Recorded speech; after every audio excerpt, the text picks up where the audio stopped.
Industry GVA 1,02,000 నుంచి 2,45,000 కోట్లకు పెంచాం. Gross sown area in 1000 hectares 6,288 నుంచి 9,278కి పెంచాం. Net irrigated area in 1000 hectares 2,289 నుంచి 3,866 హెక్టార్లకు పెంచాం. రైస్ ప్రొడక్షన్ ఇన్ 1000 tons 5,755 నుంచి 3 అంతలకు పైగా 16,874 కోట్లకు పెంచాం. Food grain production in 1000 tons 9,142 నుంచి 20,276 టన్స్కు పెంచాం. క్యాపిటల్ ఇన్వెస్ట్మెంట్ 90,71,000 కోట్ల నుంచి 1,87,82,000 కోట్లకు పెంచాం. ఓన్ ట్యాక్స్ రెవెన్యూ 29,000 నుంచి 1,31,000 కోట్లకు పెంచాం. Per capital availability of power 1,151 kilowatt hour నుంచి 2,398 కిలోవాట్ అవర్కు పెంచాం. క్యాపిటల్ ఎక్స్పెండ్ ఇంకా చాలా ఉన్నాయి సార్.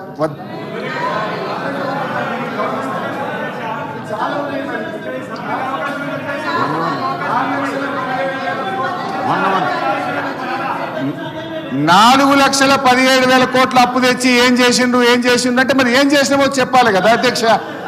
ఇలా పెరిగిన ఆదాయం చెప్పాలి, మేము ఎన్నో విషయాలు కూడా చెప్పాలి కదా. ఇందాక బట్టైనా మాట్లాడుతూ ఉచిత కరెంటు మేమే ఇచ్చిన అన్నాడు. ఇదే సీట్లో జానారెడ్డి గారు ఎల్ఓపిగా కూర్చున్నప్పుడు కేసీఆర్ గారు అక్కడి నుంచి లేచి ఒక్క ఏడాది లోపల 24 గంటల కరెంట్ ఇస్తా రైతుల కంటే ఆనాడు జానారెడ్డి గారు ఏమన్నాడు, అరే అట్లెట్లయితే పై అట్లా 24 గంటలు ఎట్లిస్తామన్నాడు. ఆనాడు కాంగ్రెస్ ఇచ్చిన కరెంటు 7 గంటల కరెంటు, పొద్దున్నాక 3 గంటలు, దొంగ రాత్రి 4 గంటలు, ఉత్తుత్త కరెంటు, కాలిపోయే మోటార్లు, పేలిపోయే ట్రాన్స్ఫార్మర్లు. ఇవాళ 24 గంటల కరెంట్ ఇచ్చింది ఇవాళ బీఆర్ఎస్ ప్రభుత్వం అధ్యక్ష. ఈరోజు బాధ కలిగేది ఏంటంటే రేవంత్ రెడ్డి గారు కానీ ఈ ప్రభుత్వం ఏం చేస్తుంది, మేమేదైనా ప్రశ్నిస్తే మమ్మల్ని దబాయించుడు, ఎంక్వైరీల పేరు మీద అక్రమ కేసులు పెట్టుడు, ఇదే కదా మీరు చేసేది. ఇవాళ మా కేటీఆర్ గారి మీద అన్యాయంగా రాష్ట్రం కోసం ఆయన పనిచేస్తే, రాష్ట్ర ఇమేజ్ ను పెంచే ప్రయత్నం చేస్తే కేటీఆర్ గారి మీద కేసు పెడుతున్నారు. మహేశ్వర్ రెడ్డి గారు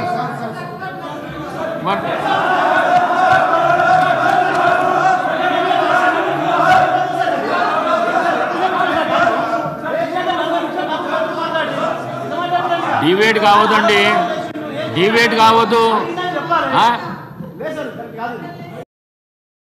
చర్చ నడుస్తున్నది, కేటీఆర్ గురించి చర్చ నడుస్తున్నదా?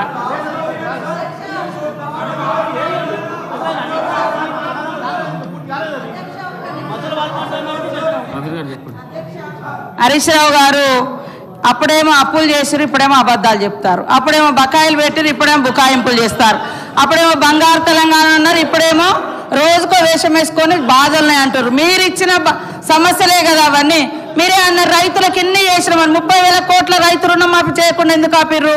అవన్నీ అట్లనే ఉన్నాయి కదా. ఉచిత కరెంట్ ఇచ్చినామన్నారు, 40,000 కోట్లకు పైగా విద్యుత్ బకాయిలు ఉన్నాయి కదా. లాస్ట్కు మీరు ring road, outer ring road 30 సంవత్సరాలు తాకట్టే కాకుండా 1 year బిఫోర్ కూడా మద్యం టెండర్లు వేసుకొని వచ్చిన ఆదాయం కూడా మీరే తీసుకున్నారు. కాబట్టి మీరు ఇప్పటికైనా భజనలు మానుకొని వాస్తవాలు మాట్లాడితే బాగుంటుంది. మీరుంటే గొప్పగా ఉంటే, ఇతరులుంటే తప్పు ఉంటుంది. ఇది కరెక్ట్ కాదు అధ్యక్ష. పెద్దలు గౌరవనీయులు హరీష్ రావు గారు ఉన్నది ఉన్నట్టుగా మాట్లాడితే బాగుంటుంది. హరీష్ రావు గారు సబ్జెక్ట్ మాట్లాడండి, డిబేట్ కాదు సబ్జెక్ట్ మాట్లాడండి. లేదు అధ్యక్ష, ఇప్పుడు నేను సభలో వాస్తవాలు చెప్పే ప్రయత్నం చేస్తుంటే డీవియేషను, డిస్ట్రాక్షను, డైవర్షన్ చేసే ప్రయత్నం చేస్తున్నారు. ఇది కరెక్ట్ కాదు. ఇప్పుడు ఎంతమంది డైవర్షన్ చేసిండ్రో మీరు చూస్తున్నారు అధ్యక్ష. ఇప్పుడు ఇదే రేవంత్ రెడ్డి గారు ఇప్పుడు లేచి మాట్లాడుతున్నారు అధ్యక్ష. ఆ రోజు తెలుగుదేశం పార్టీలో చంద్రబాబు నాయుడుతో ఉన్నప్పుడు ఇదే జలయజ్ఞాన్ని ధనయజ్ఞం అని మాట్లాడినటువంటి రేవంత్ రెడ్డి గారు ఇలా మాట మార్చి మా జలయజ్ఞం అని చెప్పి మాట్లాడబట్టి, అదే ఓఆర్ఆర్ ను అష్టవంకర ఉంది అని ఇదే రేవంత్ రెడ్డి గారు విమర్శలు చేసి, ఇవాళ రేవంత్ రెడ్డి గారు ఓఆర్ఆర్ గురించో జలయజ్ఞం గురించి మాట్లాడే హక్కు ఉంటుందా? నాకు తెలుగుదేశంలో ఉంటేనేమో ధనయజ్ఞం అంటివి, అష్టవంకర అంటివి, ఇవాళనేమో మాట మార్చి మాట్లాడబట్టివి. ఇక అధ్యక్ష అక్క ఒక్క నిమిషం అక్క ప్లీజ్. హరీష్ రావు గారు ఒక్క నిమిషం. సబ్జెక్ట్ అంతా కూడా ఇప్పుడు మనం పెట్టిన దాంట్లో గ్యారంటీస్కి సంబంధించి మేము చూపించింది తప్పు, నేను చెప్పేది రైట్ అని వారు ఒక కాగితం తీసుకొని వచ్చి సభని బయట మాట్లాడారు. అదంతా వదిలేసి మిగతా అన్ని ఏదేదో మాట్లాడుతూ ఉన్నారు అధ్యక్ష. లేని పని ఇప్పుడు ముఖ్యమంత్రి గారు, కాంగ్రెస్ ముఖ్యమంత్రి గారు వారు అప్పుడెప్పుడో ఏదో ఉన్నారు మాట్లాడారంటే అది అసంబద్ధమైంది. ఇది